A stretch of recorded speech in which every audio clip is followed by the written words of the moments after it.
tous et à toutes. Bonjour. Nous sommes très contents de vous retrouver dans cette nouvelle vidéo.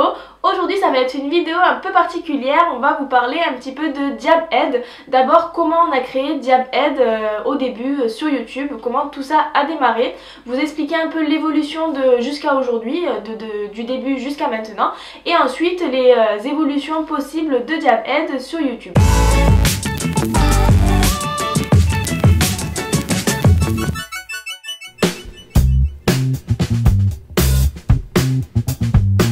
D'abord, pourquoi on fait cette vidéo aujourd'hui? Parce que vous êtes plus de 4000 à nous suivre sur Facebook, YouTube, les réseaux sociaux, etc.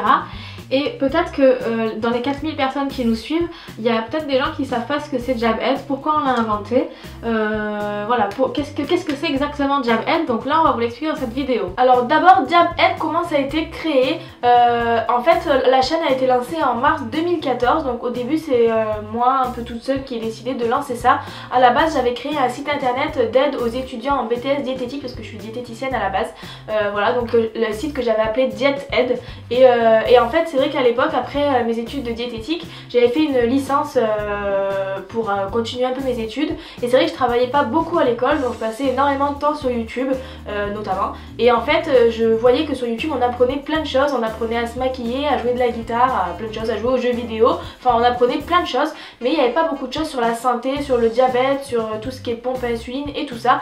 Et du coup en mars 2014 j'ai décidé de lancer la chaîne YouTube Diabhead, donc je me suis pas compliqué la vie, j'ai repris le nom et j'ai mis Diabhead, et donc du coup on a commencé un peu à parler de généralité comme le diabète en général, type 1, type 2, l'insuline, le pancréas, voilà, des sujets un peu généraux. Et puis après au fur et à mesure du temps on a évolué vers des trucs un peu plus spécifiques comme toutes les pompes à insuline qui existent, les traitements, les trucs et astuces, les partages d'expériences, puis aussi des vidéos un peu psychologiques sur le vécu, comment on accepte le diabète, etc. Et c'est vrai que Diabhead à l'origine aussi répondait à un besoin que nous on avait quand on était plus jeune. Quand on était plus jeune, on n'avait pas tout ce qui était réseaux sociaux, etc.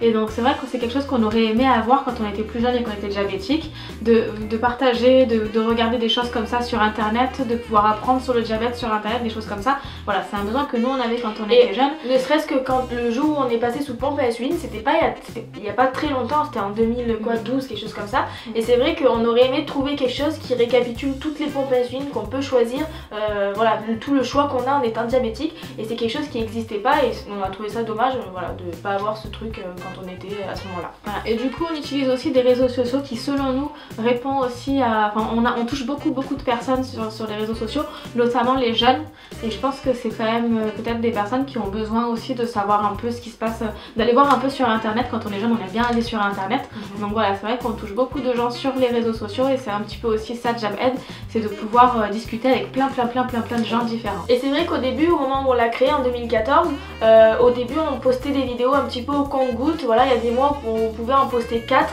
et d'autres mois où on pouvait en poster une, parfois sur une semaine on en postait 2 et sur une autre semaine 0, enfin c'était pas très régulier au niveau de la publication des vidéos. Et puis en fait ça s'est vraiment accéléré l'année dernière, donc en 2017 au mois de juillet je crois, donc l'été commencé, et c'est vrai qu'on a décidé de s'imposer une régularité au niveau de la publication des vidéos. Donc au début on a décidé de faire 2 par semaine, et après on a dit bon, on va vraiment fixer des jours et des heures de publication, déjà parce que nous au moins on pouvait s'organiser un petit peu avec notre travail et tout, et puis aussi pour vous, pour que vous puissiez avoir vraiment un jour de rendez-vous avec une heure de rendez-vous, avec vraiment un jour où on publie à chaque fois, 2 jours où on publie chaque fois des vidéos. Et c'est à ce moment là que moi je suis arrivée sur Diabhead, parce que c'est vrai que 2 vidéos par semaine ça prend énormément de temps, on se rend pas compte, mais tout ce qui est montage de vidéos, filmer des vidéos, faire des sous-titrages, etc. ça prend beaucoup de temps.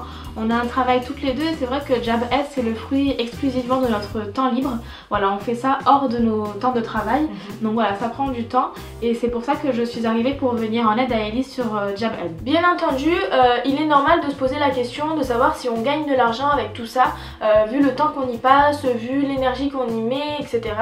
La régularité des vidéos, le nombre de vidéos, enfin avec tout le travail qu'on met là-dedans. Vous devez sûrement vous poser la question de savoir si on gagne de l'argent. Alors il faut savoir que sur YouTube, quand on fait des vidéos avec un nombre de vues, avec un nombre d'abonnés, etc., Google rémunère les vidéos quand on les monétise. Donc nous, on monétise les vidéos quand il n'y a pas de sponsoring, etc., de partenariat avec des marques. Et du coup il faut savoir que les vidéos qu'on fait 2 par semaine, donc ça fait à peu près 8 par mois du coup quand on en fait 2 par semaine, il faut savoir que ça nous rapporte même pas le prix d'un resto par mois. Donc c'est vrai que finalement vu le travail qu'on met là-dedans, le temps qu'on passe, c'est pas vraiment équivalent en termes d'argent qu'on gagne. Après c'est vrai que nous c'est quelque chose auquel on tient sur Diabed, on fait pas ça pour l'argent parce que sinon on le ferait pas finalement. Donc voilà, c'est quelque chose auquel on tient, et puis de toute façon même si on gagnait beaucoup, de toute façon c'est de l'argent qui reviendrait exclusivement pour Diabed et pour le diabète.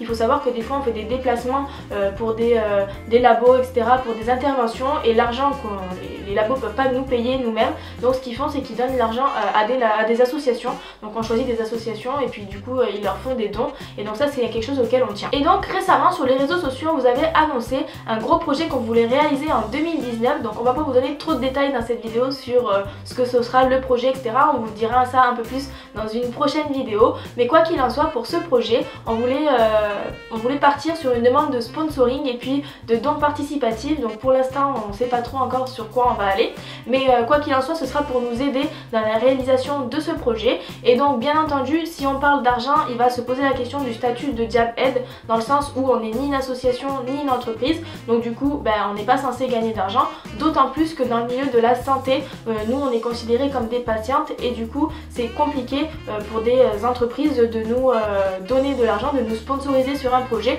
étant donné que nous sommes des patientes. C'est très encadré, il y a beaucoup de lois et c'est interdit en fait dans le milieu de la santé de faire ça. Et c'est vrai qu'aujourd'hui ce statut que Diabed n'a pas, ça nous bloque pour ça risque de nous bloquer pour ce gros projet de 2019, et ça nous bloque aussi pour d'autres projets pour 2018. Donc c'est vrai qu'aujourd'hui on a besoin de vous savoir ce que vous en pensez, comment vous voyez Diabed et comment vous voyez son évolution, parce que c'est vrai que sans vous Diabed on serait rien, sans vous Diabed n'existerait pas sans vous. Donc c'est vrai qu'aujourd'hui on a besoin de savoir ce que vous en pensez, on a besoin de savoir votre avis sur Diabed. Voilà, donc on espère que cette vidéo vous aura plu. Voilà, c'était une vidéo un peu particulière, on a beaucoup parlé, mais bon ça nous tenait à cœur, ça fait un moment qu'on pensait à faire cette vidéo. De toute façon dites-nous bien dans les commentaires, que ce soit positif ou négatif sur tout ça, dites-nous ce que vous en pensez, même en commentaire ou même en privé, peu importe. De toute façon on aime avoir vos avis, qu'ils soient positifs ou négatifs, dans tous les cas ils nous aident beaucoup. N'hésitez pas également à vous abonner à YouTube et à Facebook pour recevoir une notification en cas de nouvelles vidéos. Merci d'avoir suivi cette vidéo et à bientôt.